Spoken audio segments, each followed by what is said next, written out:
날이 지나매라는 제목으로 하나님의 말씀을 전하겠습니다.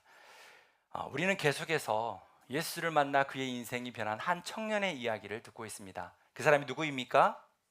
네, 사울입니다. 사울은 예수를 만나기 전에 예수를 믿었던 사람들을 박해하고 핍박했던 사람입니다. 그런데 예수님을 만나고 난 뒤로는 이제 그리스도인이 되어서 예수님을 따르는 사람이 되었습니다. 이제 예수님을 구원자라고 부르는 사람이 되었습니다. 하나님의 생명책에 그 이름이 기록된 사람이 되었습니다. 과거의 실수, 잘못, 그 모든 것들이 자신의 인생을 짓누르지 않았습니다. 사울이 과거에 얼마나 많은 사람을 핍박하고 또 힘들게 했을 거예요. 아마 죄책감, 이 무게감이 엄청났을 거예요. 그렇지만 거기에 머물러 있지 않고 이제 하나님의 사도로 변화되기 시작합니다. 이렇게 우리가 나의 이름이 하나님 앞에 기록된 것이 중요합니다. 내가 하나님께 속해 있는 것이 너무 중요해요. 제 셋째 아들이 있는데 초등학교 4학년이에요. 어느 날 국어 점수를 받아왔는데 25점을 받아왔습니다. 아빠를 닮아서 늘 이렇게 90점 이상을 맞았는데 왜 25점을 맞았나 너무 이렇게 궁금하잖아요. 물어봤어요. 그런데 다 맞았다는 거예요. 그런데 점수는 25점밖에 안 맞았다는 거예요. 어떻게 하면 이럴 수 있을까요? 이름을 안 썼어요. 시험지가 이렇게 세 장이 날라오는데 첫 장에 이름을 써야 되는데 이름 쓰려고 했는데 두 장이 날라오면서 두 번째 장을 받고 또 쓰려고 하는데 세 번째 장이 왔대요. 그러면 첫 번째 장에 이름 쓰고 문제 풀어야 되잖아요. 근데 첫 번째 장에 이름란에 자기 이름을 쓰지 않고 이게 문제를 푼 거예요. 문제는 다 풀었어요. 문제는 다 맞았어요. 그런데 선생님이 보기에는 어떤 친구가 그 문제를 풀었는지를 확인할 수 있는 그 이름이 기록되지 않은 거예요. 빵점인데 25점 줬다고 정준이가 선생님께 고마워하더라고요. 여러분, 우리의 인생이 예수님을 믿든 예수님을 믿지 않든 고난, 어려움, 아픔이 비슷해요. 제 친구 중에 앞이 보이지 않는 친구가 있습니다. 40대 때 앞이 보이지 않았어요. 제 친구 중에 고등학교 친구 중에 어느 누구보다 활달하고 활동적이고 친구들을 불러 모으는 그런 친구였어요. 그런데 30대부터 아프기 시작하더니 40대부터 점점점 시력이 안 좋아졌어요. 그리고 이제는 거의 앞이 보이지 않아요. 기억하는 길만 걸어 다닙니다. 그 친구는 예수를 믿지 않습니다. 그 친구의 소식을 작년에 알았을 때 그동안 한동안 연락하고 지내지 않았던 그 친구, 강주에 있거든요. 더 자주 연락하게 됐습니다. 그리고 정기적으로 그 친구를 만납니다. 왜? 그의 인생, 그의 고난, 아픔, 세상의 방식으로는 해석되지 않기 때문입니다. 복음으로만 해석될 수 있기 때문입니다. 그의 인생이 언제 끝날지 모르지만 그 끝나는 순간에 예수의 이름을 알지 못하면 어느 누군 그 친구를 뿐만 아니라 어느 누구도 인생의 수많은 문제를 잘 풀었다 할지라도 하나님 앞에서 잘 살았다라고 들을 수 없기 때문입니다. 그 친구를 자주 만나고 있어요. 복음을 전하고 있어요. 생각나면 기도해 주시기 바랍니다. 여러분도 마찬가지입니다. 여러분의 친구도 마찬가지예요. 예수를 믿으나 안 믿으나 여러분에게 닥쳐오는 가정 환경, 어려움, 삶의 문제들, 여러분의 고민들은요 거의 비슷합니다. 그 총량이 비슷해요. 그렇지만 예수의 이름을 알고 구원의 이름을 알고 예수를 믿는 것이 얼마나 나의 인생에 복된 것임을, 나의 생명을 건지는 것임을 분명하게 알 때 우리의 삶을, 지금 내 현장을 바라보는 삶의 현장을 다르게 보는, 다르게 해석하는 그런 영적인 눈이 열리기 시작합니다. 사울이 예수님을 만났어요. 과거의 실수 다 이제 접고 예수님이 인도해 주시는 길로 나아갑니다. 그 방향으로 나아가요. 여러분 정확히 아시기 바랍니다. 지금 현재의 우리의 모습은 과거에 내가 만들어 왔던 모습이에요. 여러분이 환경이 어떻든, 여러분이 노력을 했든 안 했든, 여러분이 얼마나 아픔을 크게 겪고 그것을 잘 견뎠든 안 견뎠든 지금 우리의 모습은 과거에 쌓아온 총량의 모습이에요. 그렇다면 이제 우리의 미래의 모습도 우리가 예수님을 믿고 그 이름을 믿고 소망을 두며 살아갈 때에 그 이름 앞에 진리 안에 거하고자 하는 확실한 마음의 결단이 있는 사람은 우리의 미래가 새로운 희망과 소망으로 가득 차지 않겠습니까? 미래를 위해서 오늘 주님과 말씀 안에서 씨름하고 준비하고 말씀대로 살아보는 청년이 미래가 밝고 희망적이며 예수 그리스도를 닮아가는 삶이 되지 않겠습니까? 우리는 자꾸 우리 자신을 변화하려고 많은 노력을 해요. 그렇지만 우리가 예수님을 믿고도 한순간에 변화되지 않습니다. 그리스도를 점층적으로 조금씩 닮아가는 거예요. 구원은 단번에 일어나지만 우리는 한순간에 성화되지 않아요. 왜냐하면 우리의 인생에 너무나 많은 장애물들이 있어요. 장벽들이 있어요. 외적인 장벽이 있고 내적인 장벽이 있어요. 여러분 인생의 외적인 장벽은 무엇이 있나요? 여러분의 부모님이 될 수도 있고 가정 환경이 될 수도 있고 여러분의 건강 상태가 될 수도 있습니다. 여러분의 학업, 여러분의 꿈이 찾아지지 않는 그런 과정, 그런 모든 환경이 될 수도 있어요. 불의한 사고를 만나서 몇 년을 몸이 아파서 힘들어할 수도 있고 또 내 주변에 까다로운 사람을 상대하기 때문에 내 영혼이 지치고 힘들 수도 있습니다. 자꾸 나를 힘들게 하고 나의 에너지를 뺏는 주변의 사람들이 있을 수 있어요. 뭔가 집중하려고 하면 자꾸 불러내고 하나님께로 가까이 가지 못하게 하는 그런 환경들이 여러분 삶 가운데 주어질 수 있다는 거예요. 너무나 다양해요. 외적인 요소가. 그래서 변하려고 노력하지만 늘 하던 대로 살아가는 거예요. 우리가 변화를 원하지만 안 되는 이유 중에 하나는 내적인 장애물이 있기 때문이에요. 우리 마음에 이 두려움과 걱정과 불안의 마음이 있어요. 이것이 너무나 심해서 나에게는 좋은 일이 없을 거야, 나에게는 희망적인 일이 없을 거야 라는 그런 믿음이 너무나 확실하게 내 마음속에 오랫동안 자리 잡은 그런 상황 가운데 있을 수 있다는 것입니다. 내적인 장애물이 클까요? 외적인 장애물이 클까요? 어떤 것이 여러분을 변하지 못하게 하나요? 어떤 것이 여러분이 주님을 닮아가지 못하게 하나요? 외적인 변화일까요? 내적인 변화일까요? 여러분, 외적인 변화는 그렇게 큰 영향이 있을 수 없어요. 여러분, 내적인 변화가 일어나지 않기 때문입니다. 내 마음의 중심에 주님을 정말 삶의 중심으로 모시지 않기 때문입니다. 내 삶을 주님으로 삶으로 따르지 않기 때문입니다. 그래서 하나님의 일을 하는데 가장 걸림돌은 우리의 부모님도 아니고 가정 환경도 아니고 나의 주변의 어떤 사람들도 아닙니다. 하나님의 일을 하는 데 있어서 가장 큰 걸림돌은 바로 나 자신이에요. 내 자신이 변화되지 않는 겁니다. 믿음이 없는 거예요. 믿음대로 행동하지 않고 믿음대로 살아가지 않기 때문에 이 내적인 변화가 일어나지 않고 나를 꽉 잡아매는 겁니다. 갑자기 변화된 사울에게는 이런 장애물들이 없었을까요? 사울에게도 장애물이 있었습니다. 외적인 변화로 치면 유대인들이 있었습니다.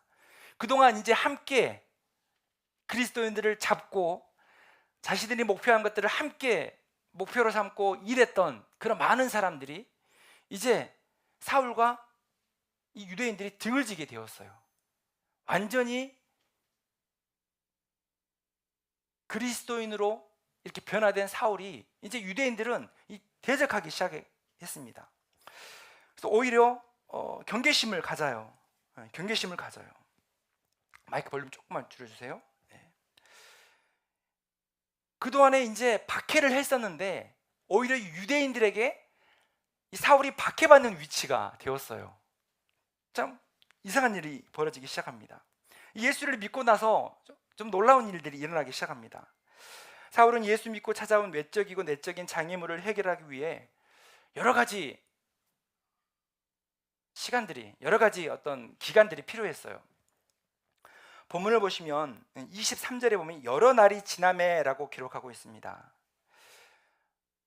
사울이 하나님의 일을 하기 있어서 본격적으로 다메섹에서도 전도를 하고 복음을 전하고 말씀을 전했지만, 이제 본격적으로 예루살렘에서 많은 사도들에게, 제자들에게 자기가 예수 믿는 사람, 이제 사도로서의 어떤 역할을 할 사람이라는 것을 증거하기 전에는 바로 당장 사울이 그렇게 변화되지 않았어요. 여러 날이 지났다라고 성경은 기록하고 있습니다. 여기에서 여러 날은 단 며칠 정도, 3일 정도, 한 달 정도, 6개월 정도를 말하지 않아요. 이 여러 날은 3년을 의미합니다. 이 본문 속에 23절은 22절과 그 사이에 3년이라는 공백이 있는 거예요. 갈라디아서 1장 17절에서 18절 말씀을 우리 함께 읽도록 하겠습니다. 또 나보다 먼저 사도된 자들을 만나려고 예루살렘으로 가지 아니하고 아라비아로 갔다가 다시 다메섹으로 돌아갔노라. 그 후 3년 만에 내가 게바를 방문하려고 예루살렘에 올라가서, 17절에 보니까 예루살렘으로 가지 않고 아라비아로 갔다고 얘기를 합니다. 사울을 경계하는 유대인들을 피해서 이제 아라비아 광야로 갑니다. 그곳에서 사울은요, 하나님을 더 깊이 만나는 독대의 시간을 갖습니다. 영적인 체험을 하고 말씀을 연구를 합니다. 뿐만 아니라 이 아라비아에 있는 사람들에게 복음을 전하는 실질적인 복음의 훈련을 직접 해냅니다. 제자들이 없는 곳, 그를 주목하지 않는 곳, 이 유대인들이 적은 그곳에서 3년이라는 시간 동안 훈련받고 준비돼요. 사울이 이제 자신에게 인생에 들어닥칠 그 수많은 고난을 견딜 수 있는 그 훈련을 하는 거예요. 예수님께서는 사울을 선택하시고 부르실 때 말씀하셨어요. 이제 너가 나의 그릇이 될 터인데, 그릇은 그냥 그릇이 아니고 자꾸 이 상처가 나고 깨지기 쉬운 그릇이라는 거예요. 계속해서 연단을 받고 고난을 받을 수밖에 없는 그런 그릇이 될 거라고 얘기를 하셨어요. 사울은 3년 동안 이 고난을 스스로 자발적으로 선택할 수 있는 그런 믿음의 담대함의 은혜를 받습니다. 여러분, 고난을 누가 선택해서 누가 좋아서 그걸 선택하겠습니까? 고난의 길을 누가 원해서 그 길을 가겠습니까? 힘든 거, 어려운 거, 가난하고 굶주린 거 누가 좋아해요? 그런데 사울은요, 예수님과 동행하면서 예수님처럼 그 고난을 자발적으로 선택하면서 살아갈 수 있는 그런 믿음의 경지에 오르게 되는 그런 3년의 시간을 보냅니다. 그 3년이 너무나 힘들고 어려웠지만 그 3년이라는 시간을 통해서 하나님의 뜻과 계획을 알고 하나님의 음성을 듣는 훈련을 합니다. 아마 구약의 말씀을 새롭게 봤을 거예요. 구약의 말씀을 예수님의 관점으로 새롭게 해석하는 그 모든 가르침들을 이 3년이라는 시간 동안 그는 준비하고 또 준비했을 것입니다. 사랑하는 청년 여러분, 우리가 그리스도인이기 때문에 우리에게도 삶의 고난이 찾아옵니다. 우리가 예수를 믿고 나서 고난이 없고 편안하고 행복하고 이런 일들만 있는 것이 아니라 예수를 믿기 때문에 오해를 사기도 하고 핍박을 당하기도 하고 그리고 편견을 받기도 합니다. 오늘처럼 교회를 다른 시각으로 바라보는 시선 속에서 우리가 믿음을 가지고 제대로 살아낸다는 것은 아주 힘겨운 길을 가는 것과 같습니다. 그렇지만 그리스도인으로서 고난의 길을 걸어가는 것은 하나님의 영광의 고난이에요. 우리가 주님을 닮아가려 할 때 주님의 그 생명, 부활, 좋은 것만 담는 것이 아닙니다. 예수님께서 우리와 같이 낮아지시고 고난받으시고 십자가에 죽으셔서 생명을 살려냈던 그 고난의 길까지 우리는 닮아가는 거예요. 그래서 여러분 한 명 한 명이 여러분의 가족을 위해서, 여러분의 친구를 위해서, 예수를 믿지 않는 누군가를 위해서 기꺼이 섬기고 희생할 수 있는 것을 스스로 자발적으로 할 수 있는 데까지 우리 주님은 닮아가기를 원하세요. 그것이 자발적으로 고난을 선택하는 거예요. 자발적으로 희생을 선택하는 거예요. 사순절 기간 우리가 주님의 그 고난을 묵상할 때 나도 주님을 닮아가려고 하면 그 모습까지도 닮아가는 우리 청년들이 되기를 바랍니다. 이렇게 사울이 복음을 전하고 스스로 고난을 감내하며 나아가려고 할 때 하나님께서 이제 돕는 사람을 곁에 붙여주십니다. 다메섹에서도 오늘 본문에 보면 그와 함께 거하는 제자들이 있었다고 얘기를 합니다. 그리고 예루살렘에 있을 때도 사도들과 제자들이 함께 있었습니다. 사울이 이제 내가 변화됐습니다. 이제 나는 그리스도인들을 축복하고 오히려 그리스도인들을 잘 가르치고 오히려 믿지 않는 사람들 그리스도인 되게 하는 사람입니다 라고 막 증거하고 얘기하지만 아무도 믿어주지 않아요. 왜? 그동안 사울에게 당한 사람, 그 당한 소식이 있잖아요. 얼마나 끔찍하고 얼마나 무섭게 사람들을 잡아 힘들게 했을까요? 그런데 또 바나바라는 사람이 나와요. 본문에 보면 이 바나바는 위로의 아들이라는 이름을 뜻을 갖고 있습니다. 얼마나 사람들을 위로하고 또 격려하고 또 일으켜 세웠으면 그의 별명이 위로의 아들이었을까요? 우리 청년부 안에도 위로의 아들이 있죠. 위로의 딸이 있죠. 청년들 오면 잘 왔다, 축복한다, 어깨 두드려주고 칭찬해주고 격려해주는, 주변을 한번 보세요. 누가 위로의 딸입니까? 위로의 아들입니까? 네, 서로라고 막 그러네요. 이런 바나바와 같은 사람이 있습니다. 공동체 안에 바나바와 같은 사람이 많을 때 그 공동체는 희망적이에요. 그 공동체를 통해서 예수 그리스도의 복음이 더 잘 전파될 수 있습니다. 이 사울을 오해했던 사람이 사울을 죽이려 하고 잡으려 하자 이제 그를 피신시키는 사람들이 또 본문 속에서 나옵니다. 그를 어디로 보냅니까? 다소로 보내게 됩니다. 30절에 보면 형제들이 알고 가이사라로 데리고 내려가서 다소로 보내니라. 사울을 아끼고 사랑했던 이 사울을 다소로 피신시킵니다. 자, 이제 예루살렘 공동체에는 사울이 있지 않아요. 그런데 31절을 한번 볼까요? 31절에 보니까 유대와 갈릴리와 사마리아와 교회가 평안하여 든든히 서가고 주를 경외함과 성령의 위로로 진행하여 수가 더 많아지니라. 지금 사실 사울은 예루살렘 교회에 와서 뭔가 이룰 만한 어떤 성적을 낸 것이 없어요. 많은 사람들이 믿을 만한 자신의 신앙을 분명하게 증거하지도 못했어요. 그렇다고 예루살렘에서 많은 사람들을 전도하고 그 사람들을 변화시킨 것도 아니에요.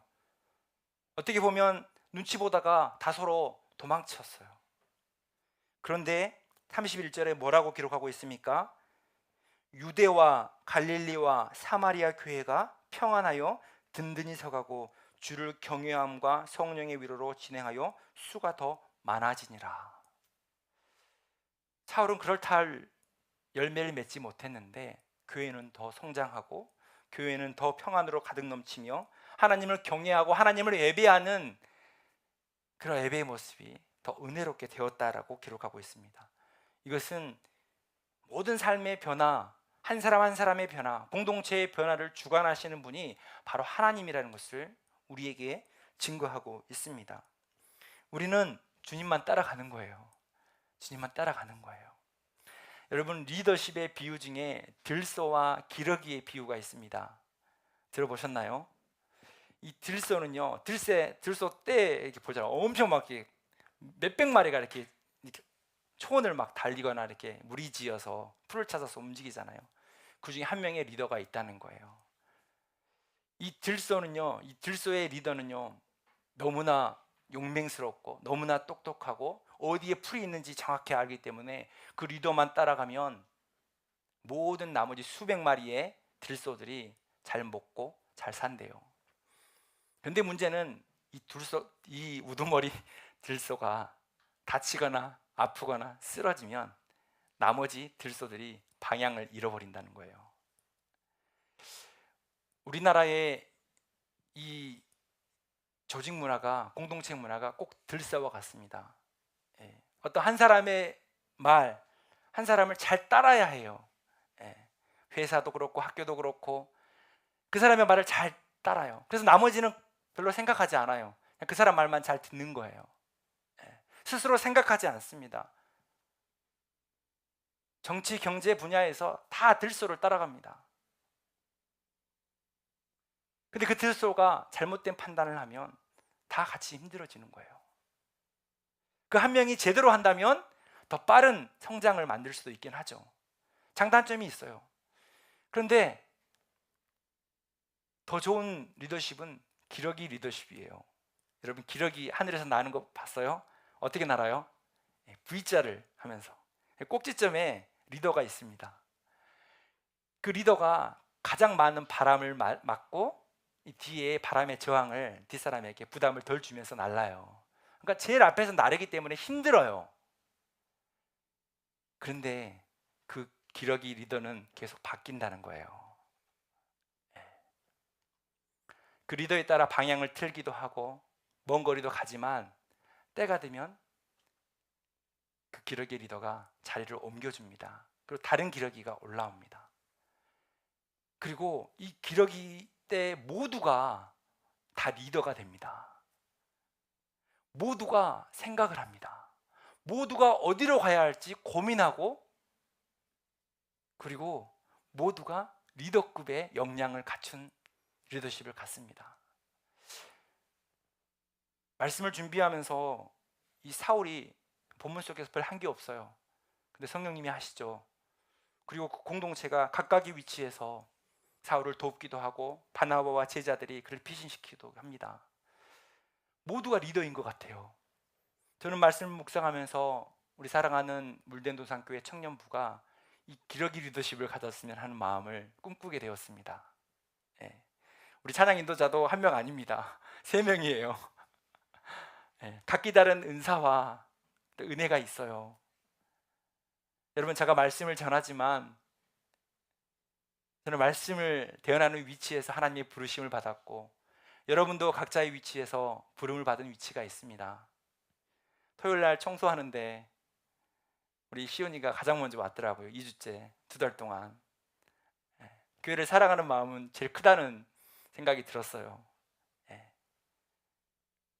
교회를 깨끗하게 하는 그 리더십은 시온이에게 있는 것 같아요. 또 소식을 듣자 하니 여러분 안에 같이 말씀 묵상을 1대1로 나누는 청년들이 있다는 얘기를 들었습니다. 하루 종일 일하고 피곤하고 힘든데 하루에 6명의 또 7명의 청년들에게 날마다 카톡을 주고받으면서 말씀을 묵상하고 나누는 것이 쉬운 일이 아닙니다. 어떻게 보면 자발적인 희생과 섬김의 삶을 선택한 거예요. 말씀으로 공동체를 세우고 영혼을 세우려고 하는 부분에서는 그 청년이 리더인 거예요. 여러분, 리더는요, 도전하는 것을 두려워하지 않습니다. 변화되는 것을 두려워하지 않아요.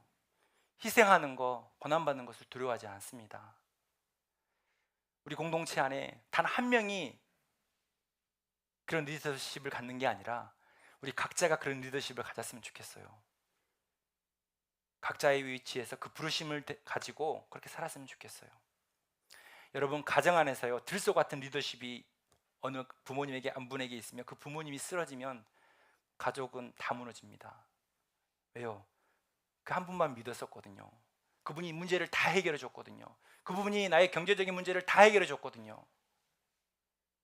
그런데 가정 안에서 기러기 리더십이 있으면 어떻게 될까요? 부모님이 약해지고 또 병들고 아프면 내가 리더를 역할을 하는 거예요. 모두가 생각하고 모두가 가정의 행복을 위해서 꿈꾸고 기도하는 거예요. 우리가 나아가야 할 방향은 이러한 모습이라는 거예요. 그 중심에 누가 있습니까? 하나님이 있어요. 하나님이 있어요. 여러분, 여러 날 후에 오늘 사울이 경험하죠. 오늘 말씀의 제목처럼 여러 날이 지나매, 이 문장처럼 여러분의 인생 가운데 여러 날이 지난 그 모습을 꿈꾸고 기대했으면 좋겠습니다. 여러분의 인생이 지금이 고난이고 지금이 아픔이고 지금이 힘겨울지라도 사울처럼 주님 따라 내가 할 수 있는 최선의 것으로 도전하고 변화되고 증거하고 예수를 증거하는 삶을 살아가시기 바랍니다. 꿈꾸며 나아갈 때 여러분 혼자 있지 않습니다. 여러분 다 우리 하나잖아요. 함께 만들어 갈 거잖아요. 청년부에 기대와 소망이 있습니다. 좀 더 자유롭고 좀 더 기쁜 모습으로 예배드리는 여러분의 모습을 보면서 새로운 꿈과 희망과 도전들을 보게 됩니다. 여러분 한 명 한 명이 위도예요. 그렇게 각자의 위치에서 공동체를 잘 세워나가고 또 여러분의 가정 안에서 여러분의 가정을 잘 세워나가기를 바랍니다. 그리고 여러분의 주변에 힘들어하고 고통받고 있는 그런 친구들과 예수를 알지 못한 사람들이 있다면 그 사람을 끌어줄 사람은 여러분밖에 없어요. 여러분이 예수님을 알잖아요. 예수님의 사랑을 알잖아요. 예수님의 시선으로만 우리의 삶이 해석되어지는 그 은혜를 알잖아요. 사랑하는 청년 여러분, 말씀을 마무리합니다.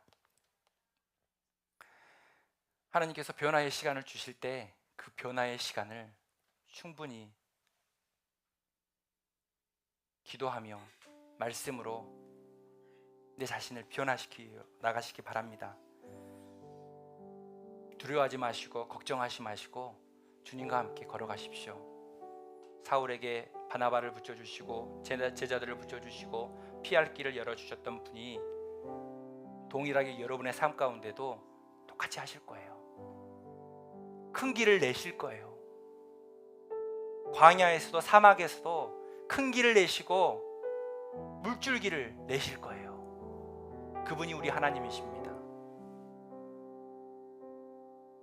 그 하나님으로 시선으로 여러분의 인생을 바라보면서 기도하며 하나님께서 이제 꿈꾸시는 아름다운 가정, 여러분의 영혼, 우리 공동체를 만들어가는 우리 모두가 되기를 원합니다. 이 시간 큰 길을 만드시는